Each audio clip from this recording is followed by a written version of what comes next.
بسم الله الرحمن الرحیم.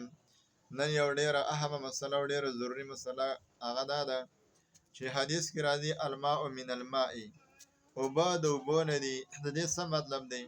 د دې مطلب دا دی چې کله انسان د شپې ودی او خوب په د انسان باندې واوړي او بیا د انسان نه منی خارج شي، منی د چې کله وځي نو د انسان باندې غسل لاله کو دا نارینه دی کو زنانه ده.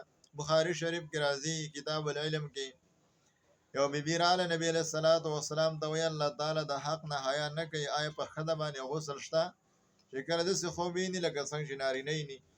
نبی علیہ الصلوۃ والسلام فرمایل او ځکه زنانه چې کوم د شقایق الرجال دي، د زنانه او د نارینه په شان شوق دی هم لري، یا د نارینه نه هم دا یو جز دی، کم خواهش د نارینه شته د زنانه شته دی.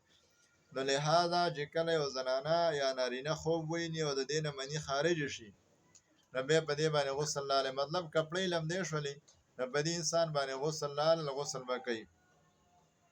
او که خوب یې ولیدو او د انسان کپړې لمدې نه شولې یا د منی خارج نه شوله نو په دې انسان باندې غسل به نشته دی. چې کله د منی خارج شي په دې باندې غسل دی، چې کله د منی خارج نه شي د خوب خبره ده نو په دې باندې به کوم د غسل نشته.